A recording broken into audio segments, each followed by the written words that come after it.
Fine. Happy holidays, everyone. It's the end of the year. I can't believe 11 months of 2021 has flown by. And of course, we have to start, paying attention to what's going on. So with me, just to talk some sports, to relax on a beautiful weekend day. And obviously this airs Monday anyways, but just a nice chat, checking in with the great Alex Young as always. Alex, it's great to see you, buddy. What's up?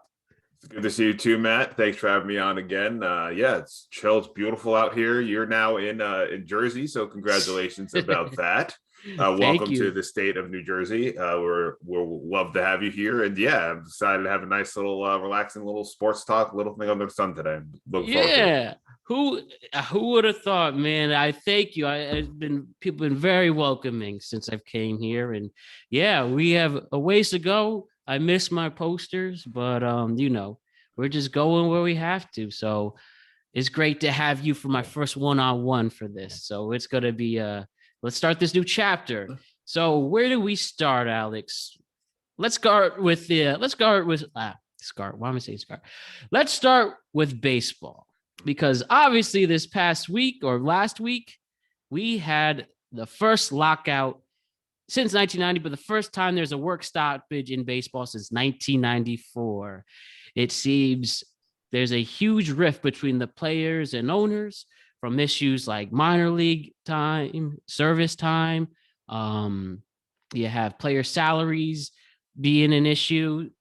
There's just a lot of mess going on in baseball. And though they could somewhat get away with it because it is the off season, this isn't a good thing at all because who knows? Remember, 94, they lost half their season in the playoffs. I mean, I think their last meeting on Wednesday before the lockout, the players rep and the owners rep only met for 7 minutes. And they're totally okay just locking the players out. So that's what's technically happening. There's no reference of players. Even if you go on the MLB site, you will see classic stuff. So it's a mess. And on the brink of your best offseason in years as a Mets fan, This has to be aggravating for you. So before we hit the Mets specifically, how are you feeling about the lockout? Are you worried that it's, it might bleed into next season? Do you feel they could get a deal before spring training?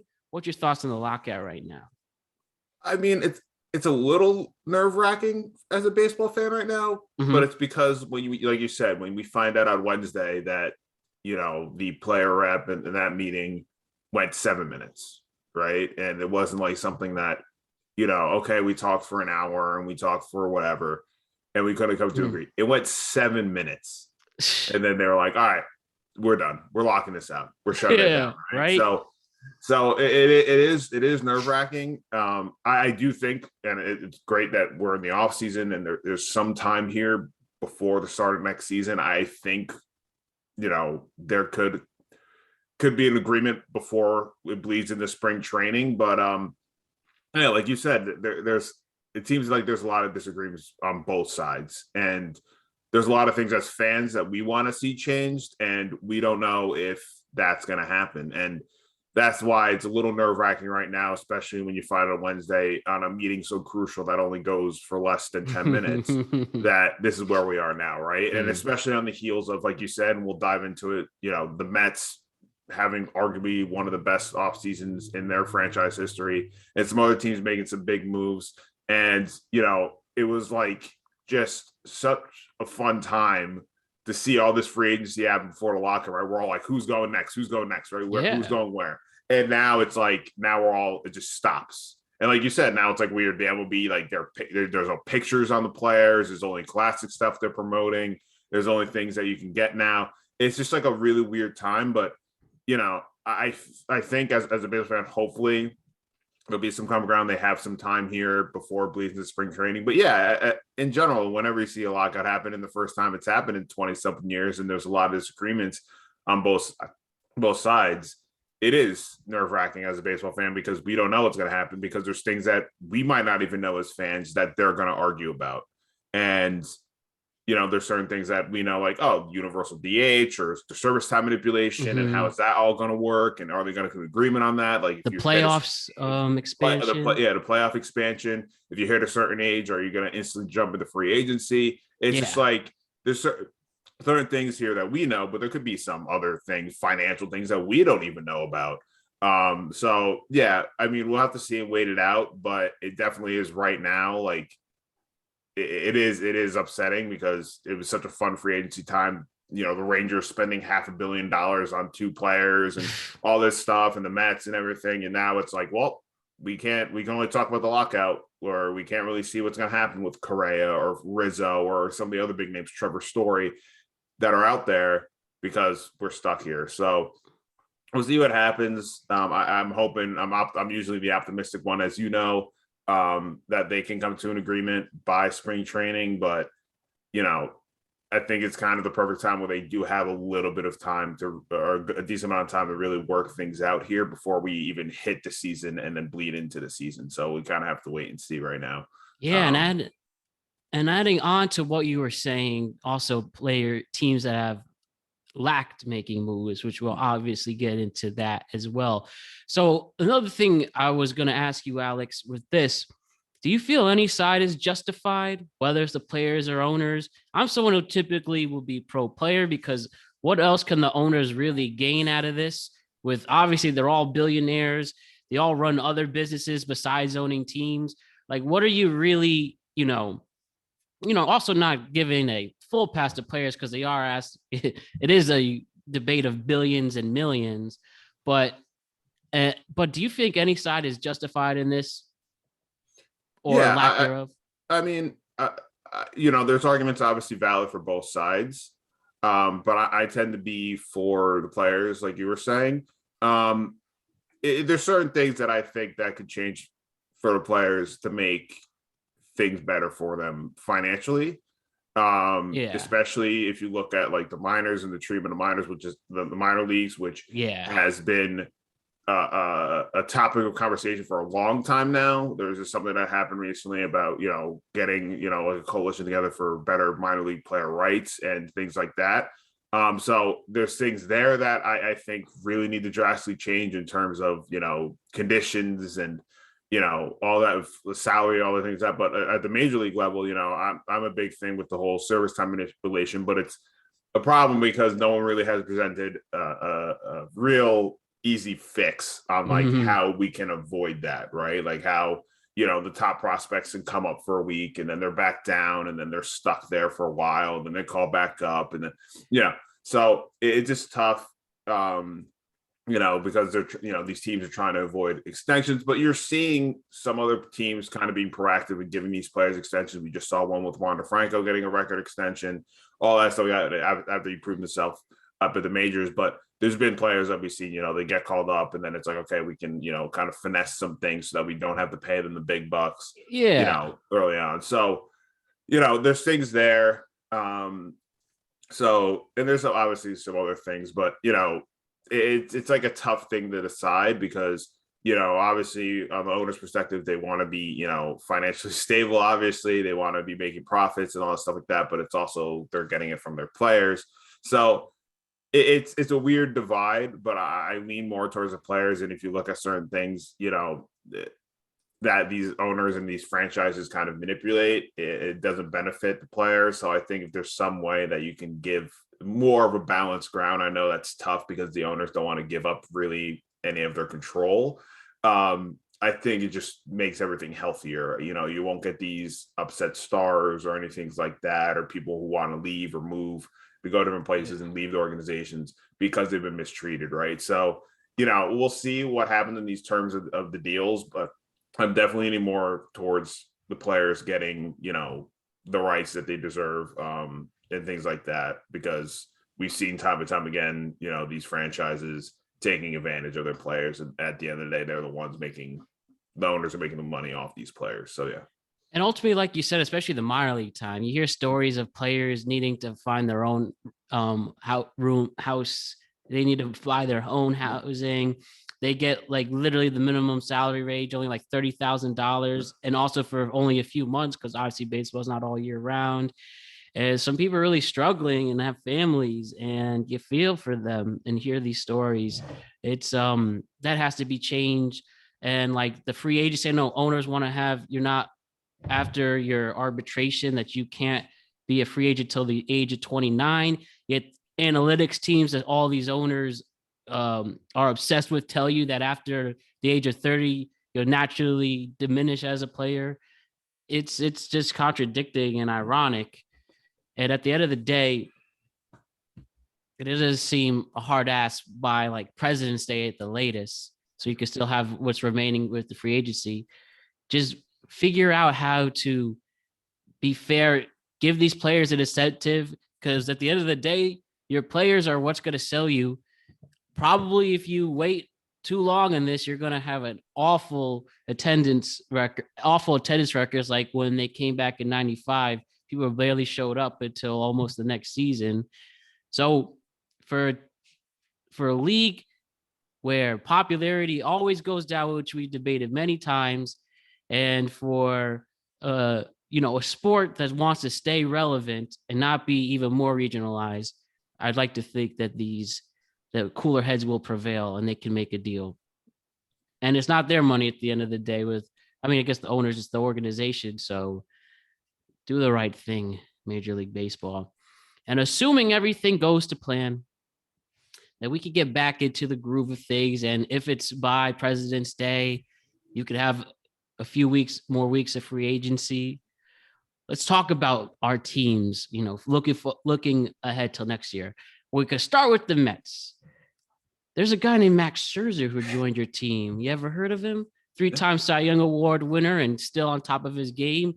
He joins the Mets. Mark Canha joins a worthy utility veteran from Oakland.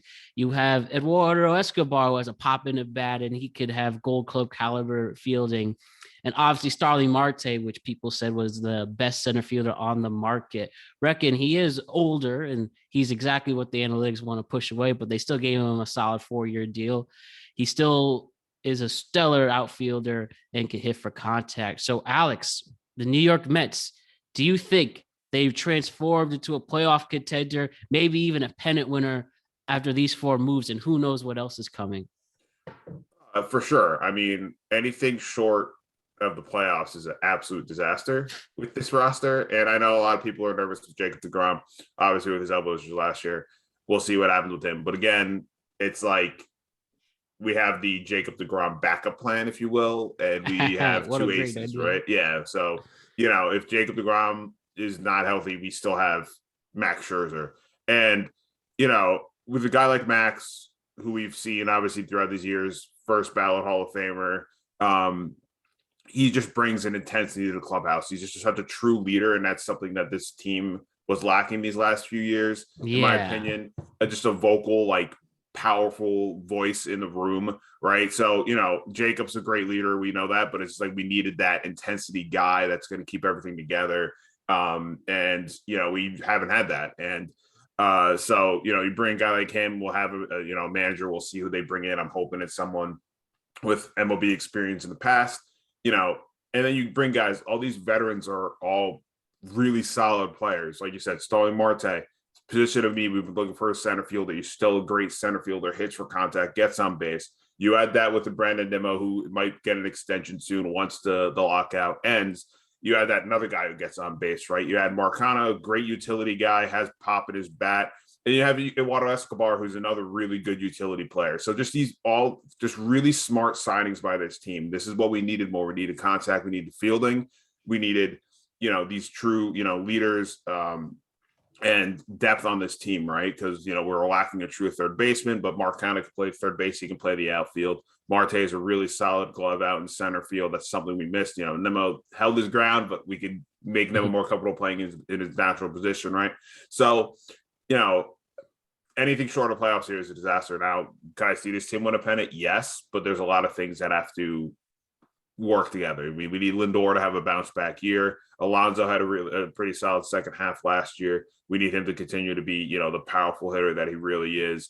We'll see what happens with McNeil. I know we brought in Escobar that might push him, to a depth spot. If not, he might get moved. So we'll see if McNeil comes out and plays. We'll see. He hasn't had a great last year and a half really for us. So we'll see. He might be a guy on the move. Same with Dom Smith. So, I think the pieces in place and with the overall team, this definitely could be a pennant winning team. Though I'm not jumping on the bandwagon that, we're going to the World Series, because like we've seen anything can happen in baseball. Look what happened with the Braves last year, right? No one thought they were going to make the World Series. They lose Acuna. They still end up making the World Series and they win the World Series, right? So anything can really happen here. It's just, this is really right now, they have to make the playoffs. This team absolutely has to make the playoffs. Anything short of that, like I said, is an absolute failure, absolute disaster. And, it's the Mets, and everyone's like, well, we're always optimistic, and then everything falls apart, right? So we'll see. But definitely this has been, I think, a franchise-altering offseason for this team. Cohen didn't really spend the money that we thought he was going to his first year as an owner. Seeing that team going on his Twitter tirade, and now this is his revenge tour. He's brought in everyone and spent the money, right? That we thought he was gonna do. So, this is definitely a hell of a roster. This is gonna be a fun team to watch. Do I think we need we definitely, the Angels signed our pitchers. They signed our best, lefty reliever, Aaron Loop, who I loved. We needed a solid lefty reliever, I think. We need a couple of other bullpen arms. Just to get that depth and maybe another rotational piece, but we'll see what they do here coming out of the lockout. It's an exciting time for the Mets. Again, I know last season we were excited with Lindor and Carrasco, but this is like a huge deal for us Mets fans. We got another ace that, dominated us for years. We brought him on board when we thought he wasn't even going to be here. I've always loved Marcano and his swing and his ability. And I always love Marte. Gets on base, gets steal bases. Like I said, tremendous outfielder. And then Eduardo Escobar can get really hot at times. He's just a really good platoon guy, really good depth guy. So it's definitely an exciting looking team. And I really hope that we obviously first make the playoffs and make a run for the pennant. I think this team can make a run for the pennant, but I'm not going to guarantee anything, because like I said, it's baseball. Anything can really happen. Nice and cautious. I think this also shows, especially the Braves, where you added almost a whole new outfielder. Reckon this is the deadline moves, but if a team is not clicking or something's not working, make changes. Your World Series MVP, Jorge Soler, was on the Royals in the first half of the season. And I might as well transition at this point with the Yankees' lack thereof of moves. But I'll make one more Met point after that. And I think it shows that if you want something to change, you got to change it. And I have to ask this with the Mets now. It seems that they got rid of a lot of bad apples. Marcus Stroman creating enemies on Twitter, I really think for no reason. You have, maybe if McNeil has to go, him and Lindor did have that fight. And it seems to confirmed, after the season that it was legitimate scuffle, not whatever, that skunk or something. And obviously Lindor kind of has the leverage being the, big kahuna and big signing there. Javi Baez goes to Detroit and he, booed the fans. So do you like this now too, as another aspect, getting rid of these players that cause problems, getting rid of the bad apples? Yes. And now, like, I really like Stroman a lot as a pitcher, but like I said, he made a lot of enemies on Twitter recently for like no reason. I heard even Sandy didn't like, he didn't like him, or he didn't like him. And the whole McNeil thing, like, he hasn't had a good year and a half. And now, like we said, we found out that the Lindor scuffle was more than the little buddy thing that they did to make amends in front of the press. So we'll see. I think people can definitely be on the move. And we also know with Michael Conforto, we haven't really heard. I was going to ask that. And I love him as a Met. He's not a bad apple by any means. He's not. I think that there's some players in the locker room, like you said, Stroman, things like that. Baez with the whole fan thing. They're both gone. I think that's why we brought in these kind of veterans, especially like a Scherzer who can hold the locker room down. He's just an intense guy. With Conforto, we really haven't heard anything about teams interested in him. We heard things obviously about Chris Bryant, Correa, things that we haven't heard of Rizzo either, but with Conforto, it's surprising. I mean, if the market's not great for him and he's willing to come back on a certain, like, a 1-year deal, a prove-it deal, I'm more than welcome to bringing him back. I just don't think the Mets are going to give him the extension that he wants. I don't think he's going to get like a 4 or 5 year deal. Like, I think that's what he's trying to look around the league, or even a 3. But if out of the lockout, there's still not a lot of people calling, and he calls Uncle Steve and is like, "Hey, I'm willing to come back if you want to give me, like, the qualifying offer deal," then I'm all for it, just to see. But yeah, it was just surprising so far that we haven't really heard anything about Conforto, in terms of his market value, or teams interested in him. So we'll see. I always love Conforto. I know he had a couple down seasons, but he has a great swing. We all love his swing. And I would be willing to bring him back as a Met fan, just to see if he's willing to. But we'll see. He might be one of the guys that, like we're seeing with Correa and some of the other big names. They're just going to wait the lockout out and then come out of the lockout. They might be getting these big extensions and big deals to teams now. The league's starting up again, and they want to make these moves. So he could be one of those players that's saying, "Hey, I'm just going to wait and see what goes on, and then I'll start talking to you guys." So. Yeah, we'll have to see, but I would love to have him back as a Met, depending on the deal. I just don't think he's going to get that, couple year extension that people were thinking of before the lockout happened. Yes, that's right. I guess for a fact that if he hit well this year, there's a good chance he would stay, but that's just part of the game.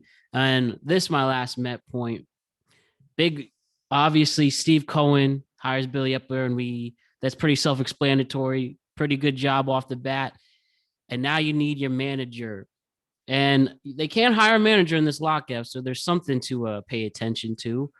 Who are you thinking? Is it time to get an unknown, bring that veteran manager? Obviously, Buck Showalter's been popular. Or are they going to play it safe and get Brad Osmus with his connections with Epler and, pretty underachieving manager in Los Angeles and Detroit, to say the least? Or is there just some person we never heard of who gets up like a Luis Rojas, but even though it'll actually work this time? What are you thinking for your manager? What do you want? Like I said, I think earlier on, I definitely, for the Mets and manager-wise, I want to see someone with experience. I think these last few times going with the guys with not that much experience and or minor league experience hasn't really worked out for the Mets, right? Like Rojas or Mickey Callaway, but we obviously don't really want to dive into Mickey Callaway with everything that happened with him. Yeah. But with guys like that, right? And I think Cohen saw that he let Rojas stay another year, and it obviously didn't work out. So I think with him, we saw, like you said, with the Epler hiring, someone who had a decent tenure with the team. The Angels weren't successful, but if you look at what he brought in talent-wise, it's undeniable for the Angels. He got Ohtani, he did all these other, these things for that team. Although the record doesn't show. So I think getting a guy like him, he had the experience, right? So I think it's just you seeing that and the job he's done so far. I think you have to bring a manager with experience for this team. This is like a vet-heavy team. This isn't a young team really anymore. All these guys have years of experience, so I think you have to bring in that veteran to balance that, because I think you bring in a new guy and these guys have been in the league for a while, and sometimes it works, sometimes it doesn't work, and you just can't really take the dice, especially with this roster now. You can't really just roll the dice. With Rojas last year, it's like, okay, this team's kind of young. Lindor's here now. Let's see what he has. Let's see what he brings. And it just didn't work out, right? So I think you just have to bring in that veteran. We hear Showalter a lot. We hear Osmus a lot. Those are guys who've done it before. And, obviously says Osmus not as much, but he can be a guy, he's had those few years of experience to learn things, right? And hopefully he learned that every step of the way. And now he comes to the Mets and he's, a polished manager. So we'll see. I just think from the names that we are hearing, it's definitely people with MLB experience. And I think that's someone that Steve wants to bring in going forward, especially with this roster, because you bring in a guy with experience, he knows how to deal with veterans, he knows how to deal with star players, and it just will work out. So we'll just have to wait and see who they name. But I think going around this time, I think they're going to shy away from a younger manager or newer manager. I think they're going to pick someone with at least some years of MLB experience. Yeah. maybe this is his time to shine. It seems Steve Cohen is very receptive, at least now, to making the fans happy. And at least from what I see on Mets Twitter and here in the radio stations here, that Buck Showalter is the popular choice. And maybe he can finally, he's been at it for a long time. He arguably made the Yankees dynasty only for Joe Torre to take in and actually win the World Series. Same thing with Arizona in the late 90s, early 2000s. And then he gets replaced there and the Diamondbacks win. He made the Orioles a very competitive team, but they're just cursed. And maybe fourth time's a charm for him, that he can get a franchise on its feet. And let's see if we're right later on. And speaking of one of his old teams, the New York Yankees, Alex. And as I said to you, when you need to make moves, and also make the right ones. Yankees in the right before the deadline, you get Joey Gallo, was hyped. We talked about it here on this show. He literally shit the bed.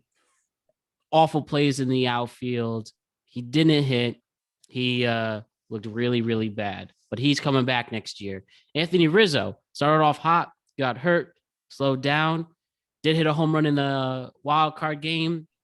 But so the jury's still out on him. But at least Cashman back then made the moves. And now, right before the deadline, in this little grace period where all these teams made moves, Brian Cashman, all we hear about is him checking in on players. And we did not enhance the roster. Even after the state of the Yankees at the end of the season, him and Boone said, yeah, we need to change. Him and the Yankees didn't blame Boone. They pretty much said it's on the players. Yet at the moment, you're bringing back the same players. You tendered Gary Sanchez, which, wants to have people stab their eyes out with knives if they have to see him again on the field. Sadly, I'm done with Gary. I think they should have tried something different. We're still waiting on our shortstop we need. Corey Seager gets signed by Texas. We have Correa available, and we have Trevor Story, Andrew Simmons. Freddie Galvis was a possibility, but he's going to Japan. And yeah, though center field, it seems we're going to keep Aaron Hicks, but Yankees are, not confident he can stay on the field. Yet he is killing it out in the Dominican Republic in a winter league. But like I said, Alex, on his last year of his contract, Brian Cashman hasn't made moves. So do you think this is him, just failing to make a deal? Could this be a budget constraint? Because people are saying that Hal doesn't really want to go over the luxury tax because, we're already paying $200-300 million players in Cole and Stanton. And you have Aaron Judge you still need to re-sign. And yeah, so Yankees, lack of moves. And I just want this lockout to end so they can change this team. After literally the most embarrassing loss since that 0-4 sweep, because having our ace that we paid all this money for only to be a literal scapegoat instead of the GOAT. What is going on with the Yankees, Alex? Excuse me. I don't really know. I mean, I was kind of surprised they haven't made anything, any even small moves. Yeah, I do understand Jose Perez. Yeah, and that's great. Yeah, great depth guy. But it's weird because it's the Yankees that the lack of moves is surprising because we're always used to them making the big moves, right? So, it also could be because of the lockout as well, not knowing when the league's going to start, if at all. We hope that doesn't happen. It could be also that reason behind it, but there's some other, like you said, there could be cap reasons. There's things that we might not know, but it's just the team definitely needed things. They definitely need a good amount, I should say. You tried to go for the home run or bust lineup last year again. That didn't work out. You guys definitely needed pitching down the stretch. Your bullpen's great. Your bullpen's really solid. Maybe add an arm or two, but it's the little things. We haven't even heard, you get a depth piece and stuff like that. But even if it's just an arm or something like that, or, like a veteran, we just haven't, or extending Rizzo or whoever the case might be. didn't hear anything. Like you said, Captain, oh, we're checking in on guys. Well, who are you checking in on that we think can legitimately go to you guys? Is it a Correa? Is it a Story? Is Rizzo coming back? What are you guys planning on doing with Hicks? You know, right now he's, you know, is he staying? Is he going to be your center fielder? Are you going to trust that? Or are you going to make a move to get another guy to play center field? So it was just weird because we're always so used to the Yankees doing certain things, right? Oh, making the big move, making the big splash, or signing a few, you know, really good pieces. And they haven't done that at all. And it's just kind of surprising, like you said. And there's, you know, it could be any reason. We just don't know. You know, it could be, like you said, cap stuff. Could be just weary. You have to sign Judge to a big time deal. Is he going to get $300 million? And that's going to be 3 players on $300+ million contracts.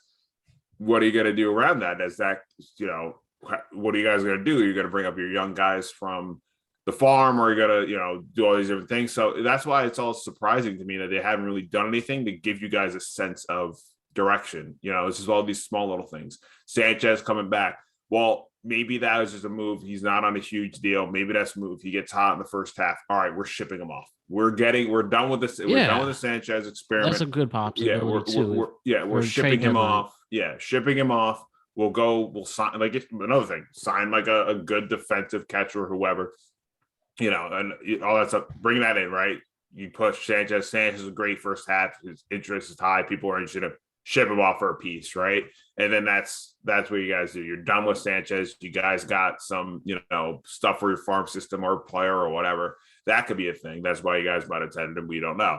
But yeah, it's, to me, it's just weird that it's just a lack of moves. Like I said, it's just like, we always hear their name, right? It's like certain teams, you always hear that it's the Yankees, or it's going to be the Red Sox, or it's going to be the Dodgers, or to big market team, you know, they're going to get the guys. And we just haven't heard Yankees involved with anyone of the big names, right? We haven't heard, oh, the Yankees were interested in Scherzer. I think they said that they were interested in Verlander, or they offered him something, but then whatever he signed with, whatever the case might be.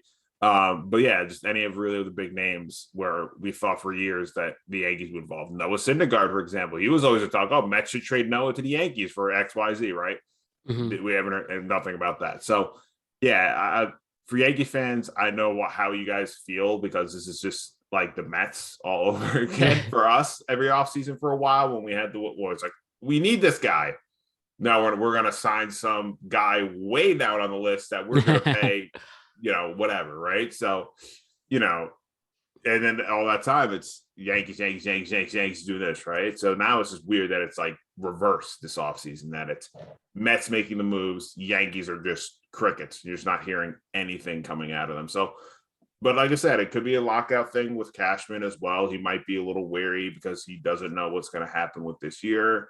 And then maybe when the lockout ends, then that's when you guys start firing off moves. But we'll just have to wait and see at this point. But for right now, as a baseball fan, it's very shocking that we haven't heard the Yankees involved in any of these big free agents names this offseason.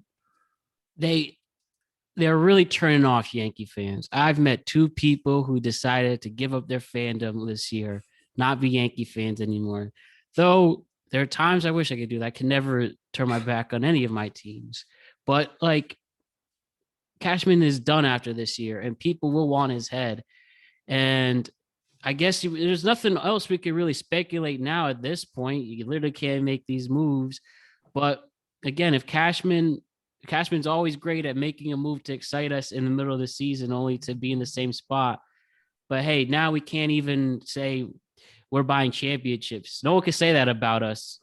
But say, hey, if the Mets do win, will you get mad if people say that about you guys after the Steve Cohen drop off? Or you're just like, I don't care, we won. That's what I always say. Yeah, it's I don't care, we won. I know I used to be the dumb fan that sometimes would say that, oh, you guys bought yourself champ, when I was like a kid growing up, because that's what I was told, right? The Yankees bought their championships. That argument is so like outdated now, just in general, right? Because right? it's like you look, whole decade went by. Yeah, but it's that too. But it's like it's like the same thing when me and you debate steroids, right? And me and you pretty much the same argument, right? On that, and I'll use the analogy, like I always say, You could take steroids, but that doesn't mean you're going to be a 300 hitter hitting 65 home runs a season, right? You're not going to be the Bonds. No.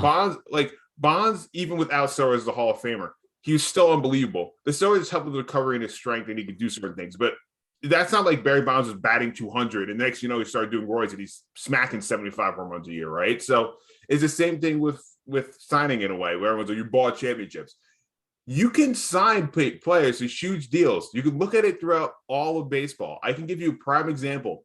The Mets spent money on Jason Bay. Did we win a World Series after signing Jason Bay? No, it was an epic disaster, right? So it's the same thing. You guys got to share. You guys got all these guys, this big free agency thing. It all still had to work. They all still had to perform to get a World Series. It's you got A-Rod, all this stuff. You could have signed these guys, and you could have been the worst team in baseball. It's just you don't know what's going to happen. You give these guys big deals, and yeah, you're expecting them to perform with Mark Teixeira, what he was doing before. Yeah, you expected to do all this stuff.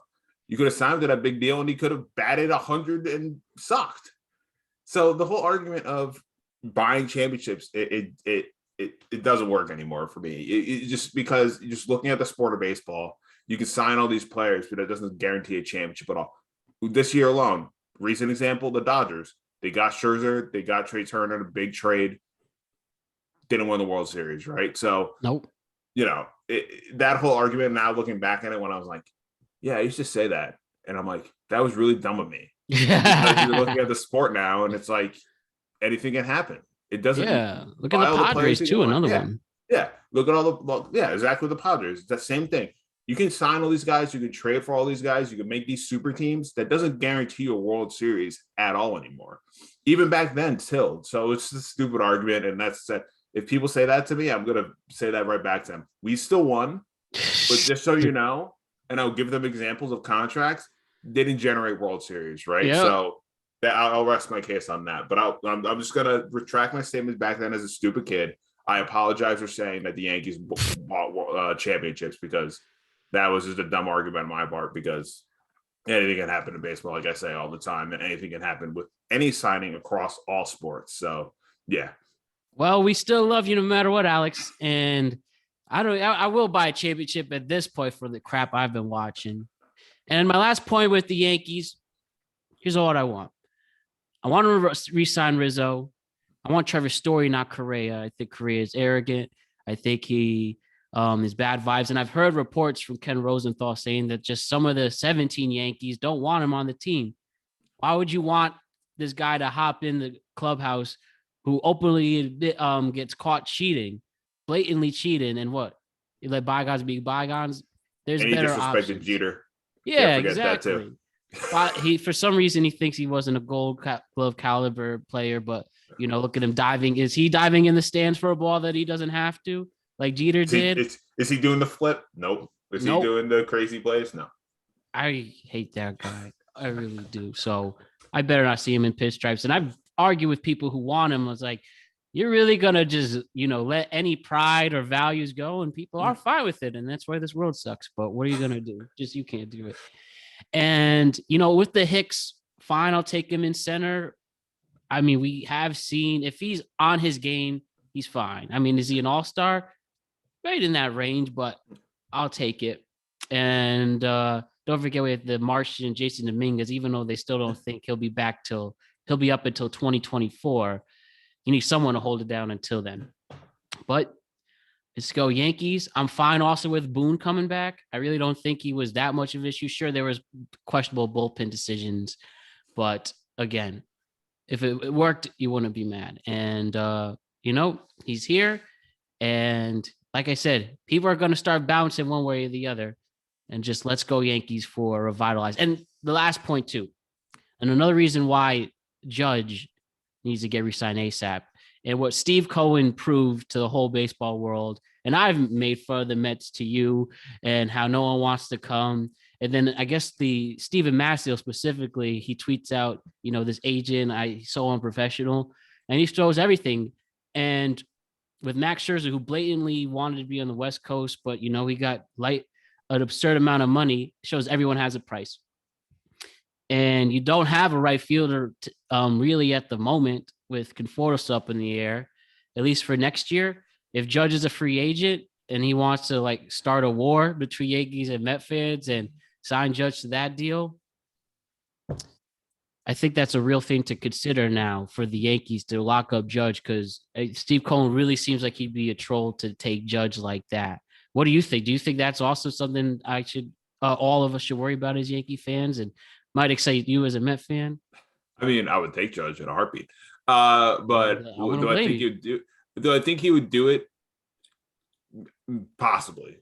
Yeah, seeing what he does as Cohen right now, seeing his Twitter and all that stuff, he does seem like he can troll. But the problem also is, you see this in other sports, is that owners with money or teams with money can drive up the market, right? So with Cohen's money, he can be like, I'm going to give Judge a 10-year stupid contract offer, and he's going to have to go back to the Yankees and be like, hey, the Mets offered me this. So you either have to match that or exceed that. Otherwise, I'm going here, right? And that's now why the Mets, like we said, with Scherzer's example, kind of wanted to be on the West Coast, probably would have been back with the Dodgers. Money talks, right? Dodgers could offer Scherzer something, and I got a 40-something million a year plus a signing bonus. I'm getting 50-something million this year. Hell yeah, I'm going over there. So right. Everyone has a price. Yeah, they really do. So can I see Cohen doing it? Absolutely. I can see him trolling the Mets or trolling the Yankees, and be like, Judge, hey, I'm going to offer you this. You can go back to the Yankees or you can come here.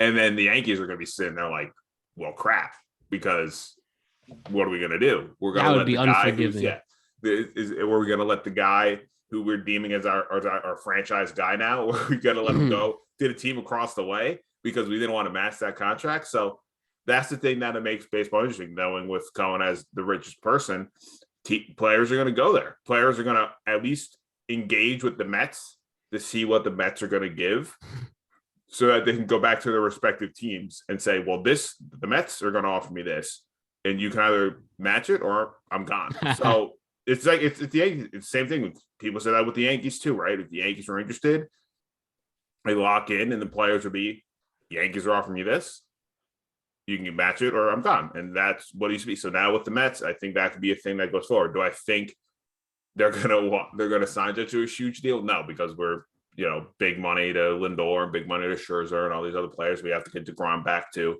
But could I definitely see some kind of troll thing where he can be like, well, this is on the table for you, Aaron, and then go from there? Then yeah, for sure. But I don't think they'll do it, but I would find it hilarious. And I think as Cohen, as an owner, as we see him on Twitter, he can be a troll at times. And like you said, he did his revenge tour thing that people were saying. He got pissed off at that agent, and then he's like, well, screw you, Matt. I'm getting Scherzer. I'm getting Panna. You don't want to come here. Well, screw you. I'm getting all these other guys. You could have been here, but you're now, in St. Louis. So screw you. So we'll see what happens. But no, I think they definitely need to lock him up for sure, because it might not be the Mets, but there's definitely going to be other teams willing to pay him the money. It could be the Robbie Cano thing. And I know that kind he is still there down your favor, but yeah, it could be the Robbie Cano thing where Seattle offered him a crap ton of money and he went there instead of sticking with the Yankees. So the same thing can happen. So I think you really need to lock him on it, because depending on what happens at his deal, the cap stuff can change, all that stuff can happen. And then next thing you know, he hits the market and a bunch of teams are going to offer him a ton of money. So I think you have to lock him up sooner rather than later, because there can be a lot of enticing offers for him in the offseason. Right. And it's money talks. I think this was the ultimate lesson from business, sports, everything, that money talks. Everyone has a price. Now everything's up for grabs. And yeah, we could keep debating all day about baseball's lockout, but we literally said everything we had to, and it's a waiting game, and we'll see who gets rewarded at the end of it. Now let's switching gears to basketball, the NBA. Let's talk about the Knicks. The Knicks, started off hot, got cold, a little hot again, but now cold again. Tough loss to the Bulls last week. Tough loss to the Nets. We have Kemba Walker benched and out of the rotation. He's literally just sitting there. And again, it's not Christmas yet, so I'm not in that big of a panic mode. But after so much momentum from the Knicks last season, we feel like we're at a real crossroads. Do you think the Knicks can bounce back for what's going on, and what do they need to do to get back in the groove? Yeah, I think they can definitely bounce back. Like you said, these last two losses, the Nets and the Bulls, were tough. The Bulls, I was happy, or yeah, even with both the Nets and the Bulls. Bulls game, I was happy they fought back. They had an awful first quarter in that game. They fought back. They made it close at the end, and they came up short. Nets, same thing. Out of halftime, that game looked like it was going to get real ugly real quick, with the Nets going on a crazy run, and then they climbed all the way back, and then they lost by 2. They probably should have won. Late foul, just a bad, young mistake by Mitch Robinson. Instead of going up tall, he went for the ball. He should have just forced a shot. If he made it, great. If he didn't, he didn't. Yeah, I think there's time, and like you said, it's not Christmas yet, so I'm not really gonna panic, because that's kind of where we kind of see what teams are at the rate of the season and a little bit past Christmas.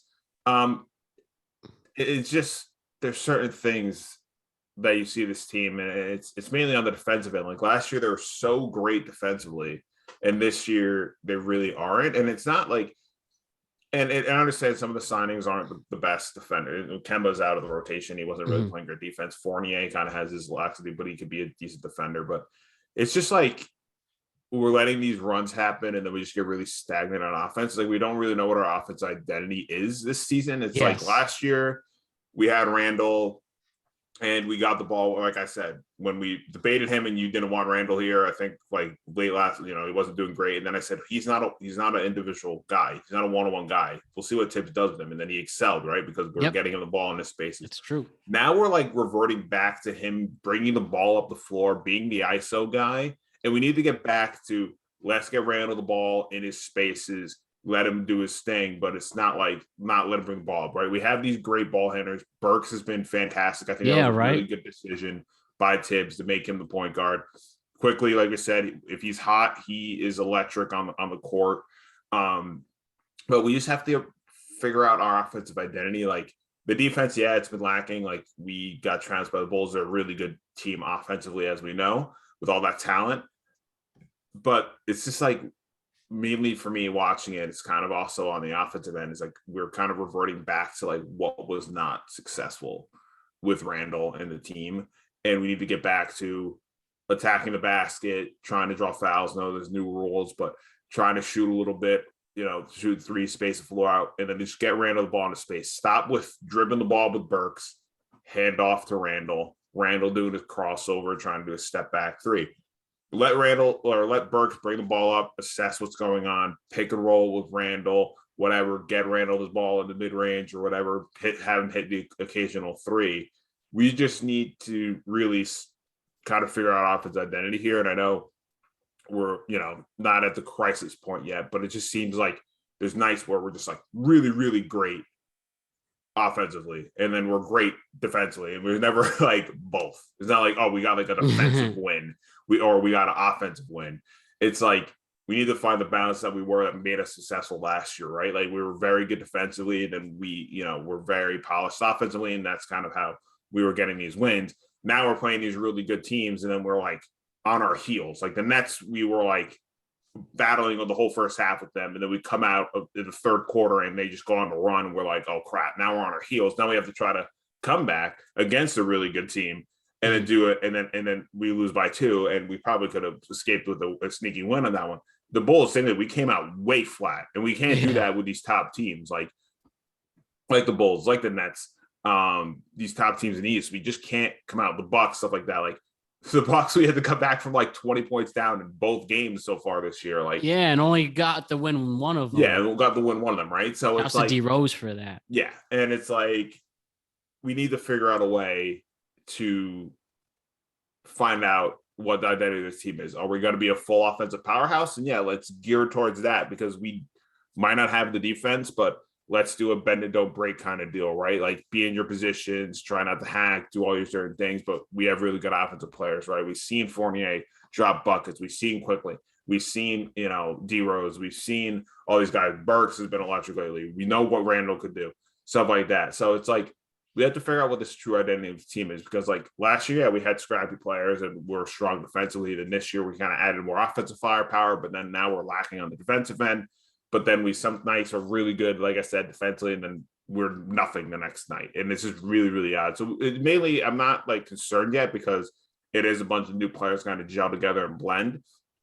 But we need to figure out what the identity of this team is. Do we want to be full defensive and gritty and tough like we have been with Tibbs so far? Or are we now kind of trying to gear up the offense and try to outscore teams and see how that goes? So right now I'm not hitting the panic button, but we have to really see what happens going forward. And like you said, there's a few weeks till Christmas. We'll see the next few matchups, how this team looks. But I think these last 2 games kind of were definitely a test and definitely saw what the team could be capable of if we were at full, if we knew what we were at full capacity, I should say. Because like we said, we battled tough. Battling tough against the Nets is not an easy task, and we were there with them the whole way. So that was a really good sign for us. We stayed tough with them. But then the Bulls, we had to just climb a mountain that was just too hard to really come out of. But yeah, like I said, I'm not panicking yet. We still got a few weeks. We'll see what they do in these next few weeks. Then maybe down the line, we're like, well, we figure out what this team was, and this just match of players didn't work out well. So we'll see. I still have some faith because there has been definitely encouraging signs so far this season with this team. So there's not like it's a complete disaster so far. It's just kind of a little nerve-wracking at the moment with this team. And we really just need these players to develop even a little faster. I think that's the key. One thing, RJ Barrett, he's been hurt. We need to get him back in the rotation ASAP because he can be that 1-2 punch with Julius Randle. Emmanuel Quickley, like you said before, when he's hot, he can't miss. He literally can't. And this guy, he looks like he just has to put on some more weight to get stronger. Than he honestly, always thought even last year he could have been a good person at the 1. But for now, it's just Burks. And Burks has been great, and he was re-signed in this offseason, so shouts to Perry for that. And I think that's going to be the big also secret ingredient. Obi Toppin, too. We really like it. He's looking like a really good draft pick. And once these players develop some more, then you can be a little more confident. And the big other question is, what are we going to do with Kemba? You re-signed him. He looks like he can't play. I mean, when we saw like in the Hawks game, how Trae Young was just messing with him and he can't defend whatsoever in general. Like, what are you going to do? Can you get a team to take him? I know people thought, Rockets and John Wall, but do you want to, cross that road with his injuries and that big cap hit? Ben Simmons is technically available, but we're not even giving them that thought. I don't know where you could really move him. Who really needs a point guard like that with the Magic? But no, Cole Anthony is killing it. Yeah. Rookie of the year. They're still waiting for Fultz to get back too. People forget about that as well. There's literally nowhere to put him. So what are we gonna do with Kemba? It's tough. I mean, he's not on a huge deal, which is okay. I think it's only around $8 million, so it's not. Technically, $8 million is nothing to sneeze at, obviously. But in terms NBA talks, in terms of NBA talks, it's not that huge of a deal. So a team could be willing to take a flyer on him. But right now, I think we have to just do something to try to gear his confidence up. He just lack of confidence wasn't there. There's some nights he was really good, and then lately he's just been awful. Well, he really has. It's cut it short. You get cut out of the rotation, especially with Tibbs. It means you're not doing great on the floor, right? Because Tibbs will run people into the ground and all that stuff. And he's seeing stuff on the court that maybe we're not either. But I mean, what we're seeing as fans is just not great. Like you said, lack of defense. He's not, people are just really messing with him. They're targeting him. They're going after him. So that's never a good sign as a player if someone's going to use you to their advantage. Oh, Kemba's on the court. Get the ball to, like you said, a Hawks game. Get the ball to Trae. Let him dance. Let him just get to work, right? So I don't know. I think there's just something they have to do to try to rebuild his confidence. I'm not saying send him down to the G League or anything like that. That's a little excessive for a player like him, and even then, he would probably drop like 60. Not discrediting G League. It's a very awesome, fun league. I've worked in it, as you know, and it's great. Yeah. But it's just. There's just something we have to do. It's tough because it's like how are you going to build his confidence back up if he's not on the court? You can get it in practice and try, okay, Right. we're going to get the ball. Let's try to get you to work. Let's see what you're doing defensively. Let's have you just get like beat up in practice. Right? Attack. But he's also a veteran too. So there's going to come a moment where it's like, why the hell am I doing this? But you cut out of the rotation for a reason. So you have to try to prove yourself to get back on the court. So, we see him on the bench. He seems like a good leader. He was getting really hyped up, especially with the Nets game. You're seeing him getting everyone fired up and clapping and being the first guy off the bench and getting, everyone, together and everything. And that's really good to see from him. But it's just like, I don't know. It's like, he was supposed to be like, oh, that's, such a great signing for the Knicks. Be our budget guy. Just like, prove it. We'll see if he still has something in the tank. And right now he just doesn't. And it's like, what team is really going to be like, well, yeah, I want him and I'm going to give up picks or an asset for him. Right. And so I don't know. We'll see what happens. It's still kind of, like we said, it's still a little early in the season. So maybe this is just something that Tibbs has to try to inspire him to work hard and get back into it and start figuring some things out. And then eventually maybe Tibbs says, all right, let's start coming back up with 10 minutes on the court and then 12 and then 15 and then see what he does. And who knows, maybe he becomes like a D Rose where he also comes off the bench or something that and becomes this impact player, like D Rose is. We don't expect D Rose to score 30 a night off the bench for us, but he comes in, he's an impact player, he plays tough, he plays strong. And he got it extended for a reason, right? We gave him that deal for a reason because he showed how great he is off the bench for us, and that's what his role is. So we'll see with Kemba what they do. I think right now it's just tough to put him on the court, especially with the way Burks is playing, especially with quickly playing and Rose solidifying himself as a true backup point guard off the bench.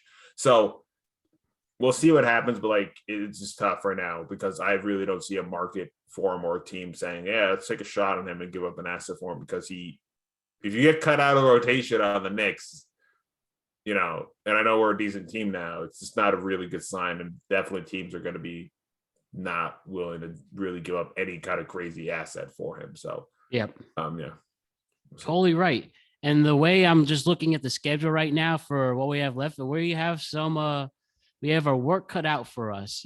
You're in the rest of the month of December, you're playing the Nuggets, you're playing the Bucks, the Warriors who can't lose, the revitalized Wizards, the Hawks on Christmas. I mean, you're playing some tough teams. You need to get these wins. You need to go a little over 500 to stay afloat for that Christmas deadline or Christmas. I should say, what's the word I'm looking for? Like, matchup. Exactly. So, this is it for this team. What's the one great thing you could say about Thibs? He is a great coach.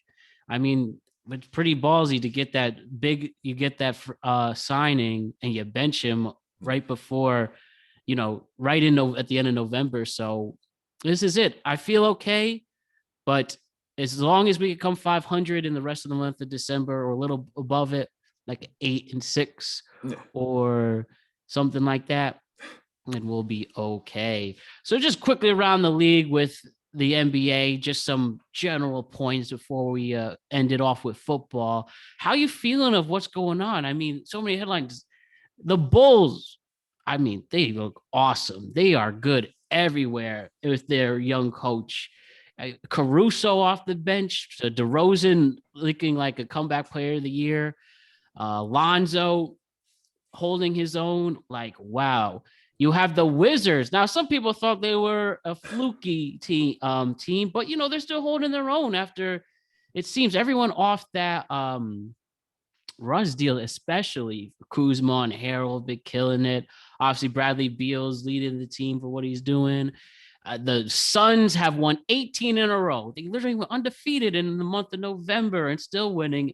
And though the Warriors just lost their last game, they were winning. What was their streak up to 17? They were like, yeah, whatever the record was before they ran into the Suns, and then the Suns extended the record. They were exactly the matchup on matchup was with the Jazz doing well. You have the Nuggets sadly losing Portman Jr. for the year, but they still have a good core there. You can wait for Jamal Murray to come back, and who knows? But some people think they should just tank. That's dumb. That you're wasting players' time with that. What is like the most exciting story right now in the NBA to you?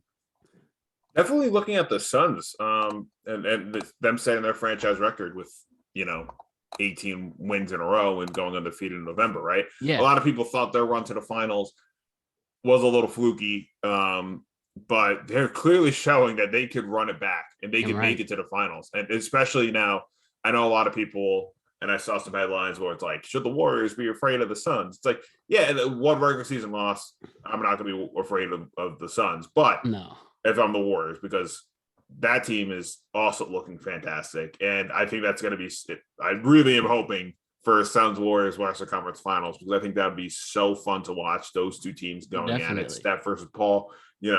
Clay will be back at that time. Clay versus right. That's Booker. the big thing. We're waiting for the return of Klay Thompson after 2 years. Yeah. So we're waiting for that. And the Warriors right now are 18-3 without Clay. And they have Jordan Poole, who's looking like a 6th man of the year over there. So Wiggins is killing it. So it's just fun. The Western Conference is fun right now, especially the top 2 teams. And like I said, I think the storyline with the Suns, them on their win streak, they just set their franchise record. They're looking like they're going to run it back. This team looks really, really good. And I know, winning 18 in a row obviously shows that. But it's like they're not slowing down. The team is very similar to last year, where they played great on both sides of the ball. They just hustle all the time. Monty Williams is a fantastic head coach there. So I think they are really looking like a team to contend. And I think a lot of people weren't seeing that this year. I think a lot of people were seeing them being maybe, 4 seed or something like that in the West, not be as hot as they were last season, and then getting to the finals, they don't lose to the Bucks. But they're proving right now that they're definitely in contention for the finals. This team is very, very, very, very solid, very deep. Monty has them coaching extremely well right now. And I just wonder how long this win streak can go, because it's looking like they're not slowing down right now. They beat the Warriors in a very, very good matchup.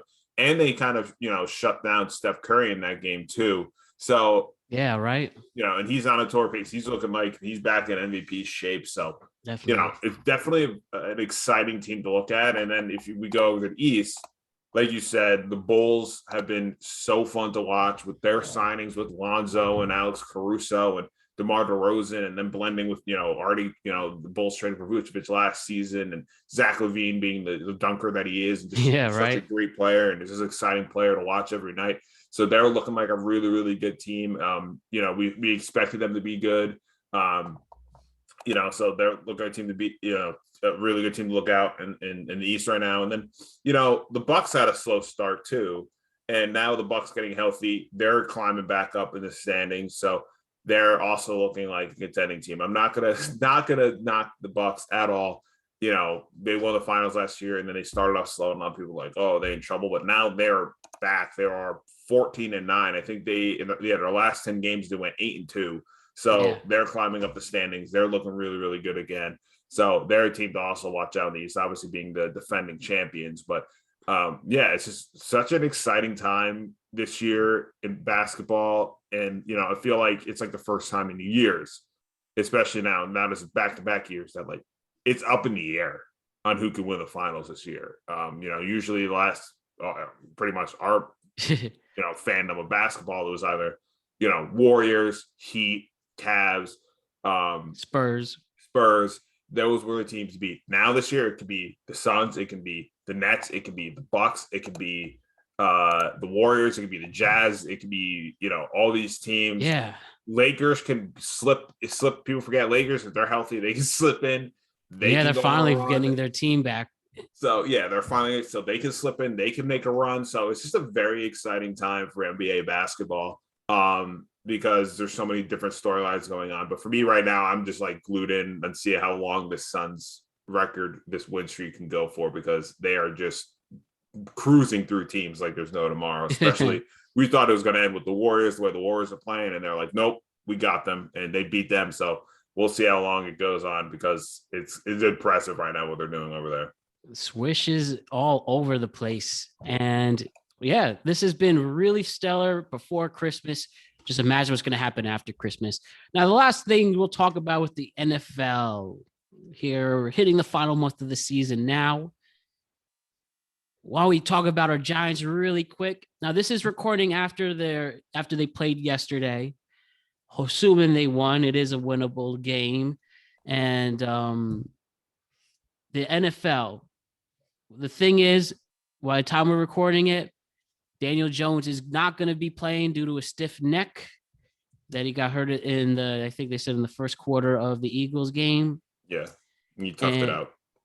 Yeah, but now we have to be as cautious as ever. Clearly, it seems like Dave Gettleman is out at the end of the season, no matter what.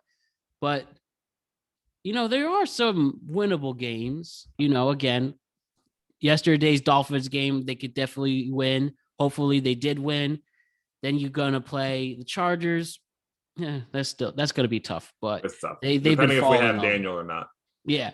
Then the Cowboys after that, even though they lost, last week on Thursday. Wait, did I get that right? Cowboys won. They won. Oh, they did win. Sorry, they won against on Thursday night. Yeah, against the Saints. Sorry, I was thinking about the last Thursday game and Thanksgiving they lost to the Raiders. Yeah. But yes, I just saw here they won 27-17.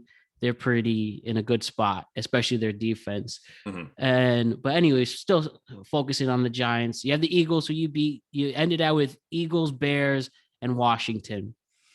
There's a solid chance you can go 4-2 for the rest of the season, and that would bring the final record to. So right now, at this moment, they're 4-7 at the moment. 4-7, yeah. So 4-2, that bring you at 89. And well, where do you go from here if you're John Mara? You're getting a new GM. You got to get somebody to save your ass. You're getting booed at the straight hand ceremony. Got booed at the Eli. People don't trust you right now. Joe Judge, do you really want to fire him even with his weird sayings? If you do, that'd be 4 coaches in 7 years. That's nuts. Not even the Jets do that. I mean, they do that, but that's an unlike Giant. That's unlike what the Giants are supposed to do. And then you have, what do you do with the offense that you spend a lot of money on for nothing? You obviously need to fix this line. Are you going to stick with Daniel Jones? Are you going to stick with Saquon? You still have Galladay and Tony. The wideouts are pretty set.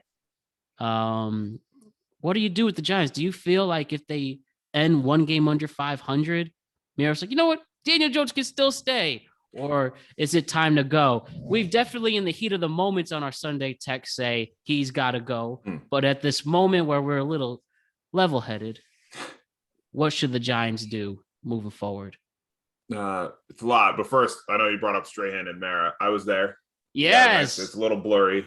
Oh, there we go. There we go. I was at the Strahan jersey retirement. They gave out towels and stuff. That was awesome. It's dumb they didn't televise it. Yeah, it was. And then I wasn't in there, but I also have, this is blurry. We'll see. I got my Eli bobblehead from his retirement. My family was at that one. They got me a bobblehead. So that was cool. Just as a Strahan real quick, it was awesome. It was dumb they didn't televise it. I know the Mara one at Eli was more present because he was there at the podium and he got booed. Strahan said it in a comment, and then the boos started to come down. We all started kind of laughing, but he quickly was like, "We'll be back." Right? He was like, "Thank you, Mara, to his family for getting me into the Giants organization. I will always like being dead." And then boos started, Mara, whatever, boo, boo, boo. And then he was like, "But we'll be back. I know we've been struggling, but we'll be back." And the fans went crazy. Right? We'll get through this. So yeah, I think hopefully that moment, and I know he got booed at Eli, and then you heard the boos at Strahan for a little bit, but then Strahan said, "We'll be back." I hope he took that to heart.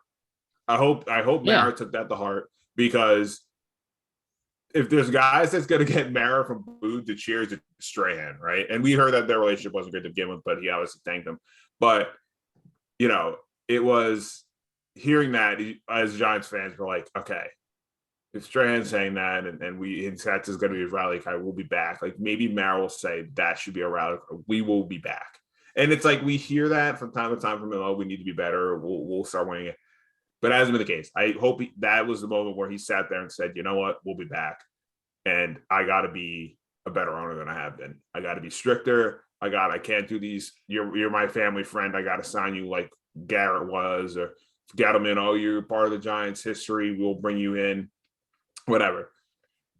Gettleman, I think, is gone. I think at this rate he is gone. I think it's gonna be what we did with Coughlin. It's you just retire, so we don't have to say we fired you. But if you don't, we'll fire you. But I think it's that. I think you'll just retire at the end of the year. And yeah, I think we have to bring in the GM. I think it has to be someone that is a little bit younger with some experience, but knows the modern NFL. Gettleman kind of went back to, we need to go back to the old days with the hog mollies, and he didn't bring any hog mollies. And we got to go the dynamic running back. And Saquon, if healthy, is a dynamic running back. But we should have, like I mentioned the other day, when we're talking, we usually have our Sunday conversations. I told you many times we should have traded down in that draft. Yeah, you still would have been available anywhere between 5 and 7, probably. If not, you got assets. You got someone that moved up to get someone. Someone could have moved up, Bill, whoever. I was looking at it the other day. There's certain teams, that moved up in that draft. Bills moved up to get Josh Allen. They could have moved up, gave it a lot of assets or whatever, and moved up to 2 to get Josh Allen, right? Because that was going to be their guy. So we didn't do that. We took Saquon, and the jury's still on him. Jones, like I said, there's talent there, but we definitely need to bring in some pieces. And I hope this draft does that with this GM and knows that we need to get a defensive lineman, like a true edge rusher, a true guy, and an offensive lineman. That should be the 2 picks that we make with our first 2 first-round picks. It should be an edge rusher and it should be an offensive lineman, because that's what the team needs most right now. Because we look last year and we look at the draft and it's like, why didn't we take a single guy in the offensive line? Not even we didn't even spend a pick on offensive lineman. I didn't care if it was a 5th. We're all like, take someone here, take someone here. No. So, it's tough as Giants fans because there's definitely promise on this team. And I think with Daniel, I think we're going to go another year with him. I don't think we're going to give him an extension but if you look at this draft class, there's only like one quarterback being talked about in the top 10. It's a very weak draft class. The year after that, there's a good amount of quarterback talent, it looks like. So I don't want us to reach again. Like, we just need to say, okay, we'll have Daniel. He's shown flashes of being good. Let's get him an offensive lineman help. Let's help the defense out. Let's get a defensive lineman. I think Judge is going to stay at this rate, just from what I'm hearing. Reports are, Giant fans forget we're still paying Pat Shurmur. I think, and we signed Judge to like a 5-year deal. I don't think Merrill wants to do that. I don't think he wants to fire him and then have to pay him. And we have the Joe Judgeisms and the certain things that we hear, but I think he's well respected and well liked with this team. And I think there were some things that we saw the failures of Garrett, and that cost us games down the stretch. Yes. Our defenses look better these last few weeks, but there's been times where they look shaky. So I don't think it was entirely on Judge. I think he had these faith in his coordinators and they let it slip, especially with Garrett. I sent you that video the day he got fired where someone's like, watch this play. And if you look at the play, he had Saquon and like 2 receivers run to the same spot of the field. They all like ran pretty much, it looked like they almost all bumped into each other. Like, it could have been hilarious. Like, it literally looked like they all were going to run and fly off each other. And yeah, it was slant routes stuff. And like, by the time it was like, you see it, it's like, you see that clip and you're like, well, that's what I did. My buddy, like I said, my buddy clip, and he's like, well, that's the reason why Daniel's not succeeding. Because it's like, what is he going to do? He calls hike. He sees 3 guys running to the same spot. It's all covered. And now there's a guy in his face because his offensive line's not blocked for him. So he has to like dunk it, or he has to try to force it somewhere. And that's where the mistakes happen. So I think if we did something where we got offensive line, I know we are strapped salary wise, so it's going to be tough to get like veteran offensive linemen on this team. But like, we have to get like Nate Solder off this team. We need to do certain things because they're not blocked for. But I think there's definitely pieces on this team going forward. And I think we're going to keep Daniel another year because this draft class is so weak. And I think the GM hopefully is not like, I need to take a guy in my first draft because he's going to be my guy. I hope he's more like, okay, we got the pieces here and I think we can do something. Let's just add to that. I think if we got someone who can protect Daniel and whoever, maybe we draft like a bunch of offensive linemen because we have a lot of assets. Maybe we do that. Like, this is a draft. We bunch of like decent offensive linemen, and then we kind of revamp the line. So we'll see. But yeah, like you said, there looks like there's winnable games going forward. It's just the sake of health of Daniel. Like we won't have the Dolphins, and the Dolphins defense has been electric these last few weeks. So, like with Mike Glennon, are we gonna have success? Whatever, we'll see. Mike Glennon. Let's have a Mike White moment. Yeah, we'll see what happens with Mike Glennon. We'll see what happens there, and then the reports are it's like Daniel's not season. It's not a season-ending thing, but he could be out a few weeks. So we'll see what happens going forward. But what started as what we thought looking into this early year, a lot of promise, definitely is falling apart relatively quickly. And I think that's why moves are going to happen. I think Gettleman is definitely gone for sure, and I can definitely see us keeping Judge and keeping Graham going forward. And at least he earned himself another year after these past few weeks. Yeah, and I think you look at it these last few weeks, and you kind of start realizing that it was mainly the failures of Garrett not getting the offense producing, because the team would always get in the red zone. I mean, my dad would call it, we'll get into the red zone. We call it the black zone because we weren't doing anything. We weren't scoring touchdowns or whatever. We're doing all these dumb plays and the no zone. Yeah. It's like sponsored. And I think it's like the Mercedes-Benz red zone or something like that. And I would say it should be called like the Mercedes-Benz no point zone, because we don't do anything. So we'll see, go forward. We'll get another offensive coordinator. I know it's going to be tough for Daniel. That's like, I don't know. I think it's fourth since he's been here. Yeah. Something like that. So, we'll see with this team down the stretch, how they look. We just have to see progression, right? That's what all these fans want to see. I know we wanted to see more wins because we built the team like we were going to win, but we just haven't. So I think we need to see something. I think we need to see some sort of promise down the line here and be like, okay, we can definitely do something if we have a competent GM and bring in the talent that this team needs. Don't reach for a wide receiver at 5 when we don't need a wide receiver, don't do certain things like that. Get the pieces that this team needs, which is just a dynamic edge rusher and a very, very good offensive lineman. And I think it can help. Because we've seen what Thomas has done this year for us. He should be going to the Pro Bowl. If he does not go to the Pro Bowl, I will be very upset because he should be representing the Giants in the Pro Bowl this year. He's been fantastic. So we'll see. We just have to, get hopefully what we think is a competent GM this time going forward. Yes. Let us be rewarded for our patience. And each game can be carefully analyzed, even if this team's not making the playoffs. And I know we have to do this all over again and again and again. Like I'm pushing on knowing you 10 years, Alex, which is crazy. Yeah. And yet the Giants have only made one playoff game, and every year it's gotten worse and worse. And the curse of the boat picture. Ever since then, we've been made me roll my eyes with that one. So come on, guys. Just in this time of life, as we're trying to overcome all our obstacles with this Omicron variant now and everything, I hope that when we are talking in August, doing another NFL preview, that all these changes that we're talking about are actually going to happen. And then we have something to look forward to for once. At least a 500, above 500 first half of the season. Something must-watch football, being comfortable. Maybe earning some primetime games while you're at it.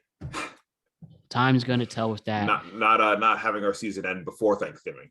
I think that should Halloween be our, but I think that should be our benchmark going into next year. Make sure our season isn't over before Thanksgiving. A year from now, let's play some meaningful December games. Mm-hmm. And last thing, Alex, just what are the other things that really been popping your eye with the NFL? It seems that the Patriots are back with Mac Jones. The Chiefs have recovered from being embarrassed.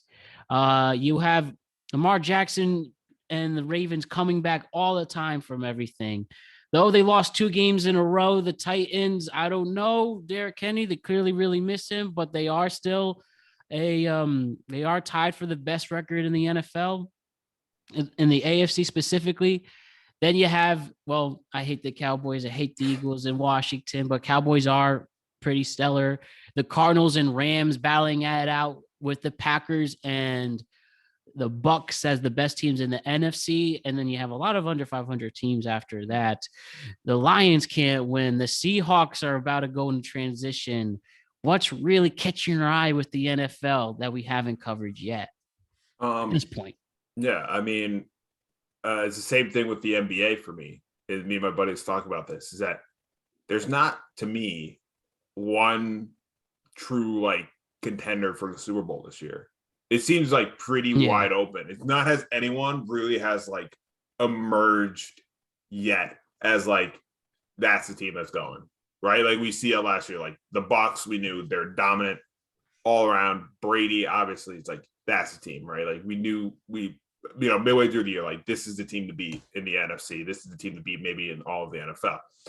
And then this year, it's like a bunch of really, really good teams, but there's not one like standout, really, really good team. Like the Packers are really good. The Cardinals have looked great.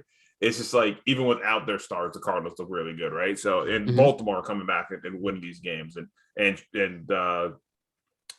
Dallas, as much as we hate to say it, they're looking really good right now. So it's just like, but there just hasn't been one like, this is a team to look out for.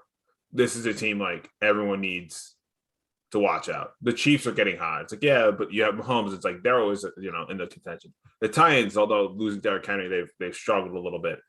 They still look really solid. So it's like very up in the air. And I feel like not a lot of people are talking about that. They're just trying to pick like, these are the top teams, and one of these are making it. And they're not talking about like anything can happen this year, because there hasn't been one absolutely dominant across the board team. Like, yeah, we're not going to discount Brady. Like the Bucks obviously are good, but they had their little slump and then they bounced back prime time against the Giants, and they look decent. But it's like I said, like multiple times, there's just not that one team to me right now that I'm watching, and I'm like, this is fun to watch. And this is a team to beat in the NFL. Like this is a Super Bowl contending team. So yeah, that's to me the storyline that I'm kind of following, is that there's not one true, ultimate NFL team right now that is just cruising through people and is just, on the warpath and to the eventual Super Bowl appearance. Yeah, that's the best thing we can all get out of it. And similar as the NBA, it's anybody's game to win, anybody's Super Bowl to win. And remember, we get an extra week. And now with that, it's really going to come to our advantage. And when we're freezing cold in the January and February months, and it's just time to sit back and relax for once. Even if our Giants are going to be in the mix, we can pay attention to see what changes are about to come there. And yeah, that's just so much up in the air. What's Aaron Rodgers going to do? I mean, the fact that he's on a 9-3 team, one of the best NFC teams, and there's a good chance he's gone. Yeah. Russell Wilson also, it looks like he's, being humbled for real. I think that's really what's been the big surprise coming out of this year too. But again, the Seahawks aren't in the hunt at all. But I think any of these teams can beat anyone. I think that's another thing to point out, at least the competitives. The Colts almost beat the Buccaneers, as they've made a stellar in-season comeback. So, as you said, and just the best benefit of sports is that it is unpredictable, and we're going to enjoy every second. Alex Young, you've been killing it once again. Thank you so much for blessing us with your presence. Is there anything else you want to say before we sign off? No, thank you again for having me, Matt. It's always a blast to talk with you. I know we're always planning on talking for like 30, 40 minutes, and then we keep on going. We always have really great conversations. This was an hour and a half or so. Yeah. We were just everything flies when you have conversations. It's awesome. That's how you know. Yeah. Just again, want to congratulate you on your move to New Jersey, and just want to wish you and your family and everyone who listens to this podcast happy holidays, forever to celebrate. And just enjoy time with your family right now. I know with everything, everything looks bleak, but with this new variant and everything like that, just stay safe, everyone, and just enjoy time with your family this holiday season. That's all we can ask for, especially enjoying time with your friends as well. You know it. Always check in on your friends, family, especially Alex. I hope we could catch you one more time before the year ends. As we a year reviewing something. I'm sure we'll be able to pull that off with that or the panels. But you're an all-star for a reason, Alex. And thank you again for the time, Alex Young. Everybody, you have a great rest of your day, my friend. You too, my friend. Good talking to you as always. Later, guys. Peace out.